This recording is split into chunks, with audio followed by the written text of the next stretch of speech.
Hi അസ്സലാമു അലൈക്കും welcome back. എന്തെല്ലാം വിശേഷം? എല്ലാവർക്കും സുഖമല്ലേ? അൽഹംദുലില്ലാ, എനിക്കും എൻ്റെ ഫാമിലിക്കും എല്ലാവർക്കും സുഖം തന്നെ. ഇന്നത്തെ എൻ്റെ വീഡിയോ നിങ്ങൾക്ക് കാണുമ്പോൾ തന്നെ മനസ്സിലാകുന്നില്ലേ, നല്ലൊരു കടലക്കറിൻ്റെ റെസിപ്പിയാണ്, കേരള സ്റ്റൈലായിട്ടുള്ള. ഇതിലില്ലേ കടല അരച്ച് ചേർക്കോ അല്ലെങ്കിൽ തേങ്ങ വറുത്ത് ചേർക്കോ ഒന്നും ചെയ്യണ്ട. അതല്ലാതെ തന്നെ നമുക്ക് പെർഫെക്റ്റ് ആയിട്ടുള്ള കടലക്കറി ഉണ്ടാക്കിയെടുക്കാൻ പറ്റും. നമ്മൾ തേങ്ങ അരച്ച് ചേർക്കുമ്പോൾ കിട്ടുന്ന ടേസ്റ്റിലെ അതേ ഒരു ഫ്ലേവറിൽ തന്നെ നമുക്ക് ഈ ഒരു കടലക്കറി ഉണ്ടാക്കിയെടുക്കാൻ പറ്റും. അതിന് വേണ്ടിയിട്ട് ഞാൻ ഓവർനൈറ്റ് സോക്ക് ചെയ്ത് വെച്ചിട്ടുള്ള കടല എടുത്തിട്ടുണ്ട്. കുറഞ്ഞത് ഒരു 8 മണിക്കൂർ സോക്ക് ചെയ്യാൻ വെക്കണം. കടല ഒരു കുക്കറിലോട്ടേക്ക് ഇട്ടിട്ട് അതിലേക്ക് ഒരു വലിയൊരു സവാള എടുത്തിട്ടുണ്ട്, പിന്നെ ഒരു തക്കാളി, പച്ചമുളക് അത് നടുവേ കയറി മുറിച്ച് വെച്ചത്, ഇതെല്ലാം കൂടി കുക്കറിലോട്ട് ഇട്ട് കൊടുക്കുക. നമ്മൾ കടല ഇട്ടിട്ടില്ല, ആ സെയിം കുക്കറിലോട്ടേക്ക് തന്നെ ഇതെല്ലാം കൂടി ഇട്ട് കൊടുക്കുക. ഇനി ആ കടല വേവുമ്പോൾ ആ ഒരു കടലിലേക്ക് ഉപ്പ് പിടിക്കണമല്ലോ, അതിന് വേണ്ടിയിട്ട് ഞാനിപ്പോൾ 1 ടീസ്പൂൺ ഉപ്പ് ചേർത്ത് കൊടുക്കുന്നുണ്ട്. ഇനി ഈ കടല മുങ്ങാൻ പാകത്തിന് അത്രയും വെള്ളം ഒഴിച്ചു കൊടുക്കുക. ഓവറായിട്ട് ഒഴിക്കണ്ട, ഇത് കടലയുടെ മുകൾ ഭാഗത്തായിട്ട് എത്തുന്ന രീതിയിൽ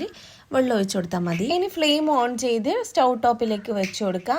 അതിനുശേഷം ഒരു 5-6 വിസിൽ ഇട്ടിട്ട് വേവിച്ചെടുക്കുക. എനിക്കൊരു 6 വിസിൽ വേണ്ട വന്നിന് ഇത് പെർഫെക്റ്റ് ആയിട്ട് കുക്കായി വരാൻ. ഇനി ഇതിൽ ഒരു മസാല കൂട്ട് ഉണ്ടാക്കണം. അതിന് വേണ്ടിയിട്ട് 1 ടീസ്പൂൺ അളവിൽ ഞാൻ കുരുമുളക് പൊടി ഇട്ടിട്ടുണ്ട്. ഇനി 2 ടീസ്പൂൺ അളവിൽ മുളക് പൊടി ഇട്ട് കൊടുക്കുക. 1 ടീസ്പൂൺ അളവിൽ തന്നെ മഞ്ഞൾപ്പൊടി, പിന്നെ വേണ്ടത് 2-3 ടേബിൾ സ്പൂണ് മല്ലിപ്പൊടി, ഇനി 1/2 ടീസ്പൂൺ അളവിൽ ഗരം മസാലയും കൂടി ചേർത്തിട്ട് ഇത് നല്ല രീതിയിലൊന്ന് മിക്സ് ചെയ്തെടുക്കണം. ഇനി ഇത് മിക്സ് ചെയ്യുന്ന സമയത്ത് കുറച്ച് വെള്ളം ചേർത്തിട്ട് വേണം മിക്സ് ചെയ്യാൻ. ഇത് നല്ലൊരു പേസ്റ്റ് രൂപത്തിലാക്കി എടുക്കണം. ഞാൻ കുറച്ചായിട്ട് വെള്ളം ചേർത്തിട്ട് ഒരു പേസ്റ്റ് പരുവത്തിൽ ആക്കി വെക്കുന്നുണ്ട്.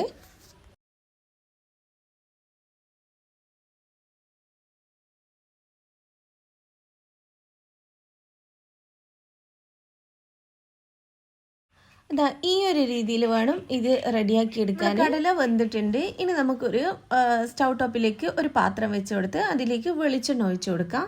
അതിലേക്ക് 1 ടീസ്പൂൺ അളവിൽ കടുകും ചേർത്ത് നല്ല രീതിയിലൊന്ന് പൊട്ടിച്ചെടുക്കുക. ക്രഷ് ചെയ്ത വെളുത്തുള്ളിയും പിന്നെ ഒരു പീസ് ഉള്ളിയുടെ പകുതി ഭാഗം കൂടി ഞാൻ എടുത്തിട്ടുണ്ട്. അത് നിങ്ങൾക്ക് വേണമെന്നുണ്ടെങ്കിൽ ചെറിയ ഉള്ളി എടുത്ത് കഴിഞ്ഞാൽ ഭയങ്കര അടിപൊളിയായിരിക്കും. പക്ഷെ എൻ്റെ അടുത്ത് ചെറിയ ഉള്ളി ഇല്ലാത്തത് കൊണ്ടാണ് ഞാനിപ്പോൾ ഈ ഒരു വലിയ ഉള്ളിയുടെ പകുതി ഭാഗം ചേർത്ത് കൊടുക്കുന്നത്. ഇപ്പോൾ കണ്ടില്ലേ, കടലയെല്ലാം നല്ല പെർഫെക്റ്റ് ആയിട്ട് വന്നിട്ടുണ്ട്.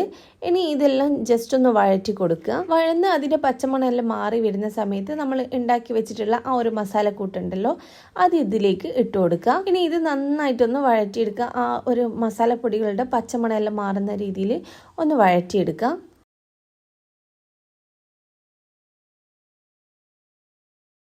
ഇനി ഇതിലേക്ക് കുറച്ച് കറിവേപ്പിലയും കൂടി ഇട്ട് നമ്മൾ വേവിച്ച് വെച്ചിട്ടുള്ള കടല ഉണ്ടല്ലോ, അത് ഇതിലേക്ക് മൊത്തത്തിൽ ഇട്ട് കൊടുക്കുക. ഇപ്പം ഞാൻ ഒഴിച്ച വെള്ളമെല്ലാം കടലയിൽ നിന്ന് വറ്റിയിട്ടുണ്ടായിരുന്നു, അതുകൊണ്ട് കുറച്ച് വെള്ളം കൂടി ചേർത്ത് കൊടുക്കുക. നിങ്ങൾക്ക് എത്രയാണോ തിക്നെസ് വേണ്ട അതിനനുസരിച്ച് വെള്ളം ചേർത്ത് കൊടുത്താൽ മതി. ഇനി ഇതിലേക്ക് ഒരു ഇൻഗ്രീഡിയൻറ്റും കൂടി വേണ്ടതുണ്ട്. ഞാനിവിടെ വറുത്ത് പൊടിച്ച് വെച്ചിട്ടുള്ള വലിയ ജീരകത്തിൻ്റെ പൊടി എടുത്തിട്ടുണ്ട്. അത് 1 ടീസ്പൂൺ അളവിൽ ഇതിലേക്ക് ഇട്ട് കൊടുക്കുക. അതുകൂടി ഇട്ട് നല്ലോണം തിളപ്പിച്ചെടുത്ത് കഴിഞ്ഞാൽ നമ്മൾ അടിപൊളി കേരള സ്റ്റൈലായിട്ടുള്ള കടലക്കറി ഇവിടെ റെഡി ആയിട്ടുണ്ട്. തേങ്ങ അരക്കോ വറുക്കോ ഒന്നും ചെയ്യാതെ തന്നെ നമുക്ക് സിമ്പിളായിട്ട് ഉണ്ടാക്കാൻ പറ്റുന്ന ഒരു കടലക്കറിൻ്റെ റെസിപ്പി ആയത്. പുട്ടിൻ്റെ കൂടെയും നൂൽപുട്ടിൻ്റെ കൂടെയെല്ലാം അടിപൊളി കോമ്പിനേഷനാണ്. എനിക്ക് ഈ കടലക്കറി ഒന്നുകൂടി ഇഷ്ടം പുട്ടിൻ്റെ കൂടെ കഴിക്കാനാണ്. അതിൻ്റെ കൂടെ ഒരു ലൈറ്റ് ആയിട്ടുള്ള കട്ടൻ ചായയും കൂടി ഉണ്ടെങ്കിൽ അടിപൊളിയായിരിക്കും. അപ്പോൾ നിങ്ങൾക്ക് ഈ സിമ്പിളായിട്ടുള്ള കടലക്കറിൻ്റെ റെസിപ്പി ഇഷ്ടമായിട്ടുണ്ടെങ്കിൽ തീർച്ചയായിട്ടും ഒന്ന് ലൈക്ക് ചെയ്യണേ. അതേപോലെ തന്നെ നിങ്ങൾ എൻ്റെ വീഡിയോസ് സബ്സ്ക്രൈബ് ചെയ്യാണ്ട് കാണുന്നെങ്കിൽ തീർച്ചയായിട്ടും ഒന്ന് സബ്സ്ക്രൈബ് ചെയ്ത് സപ്പോർട്ട് ചെയ്യണേ. അപ്പോൾ ഇൻഷാല്ലാ നെക്സ്റ്റ് വീഡിയോയിൽ കാണുന്നവരെയും ബായ്, അസ്സലാമു അലൈക്കും.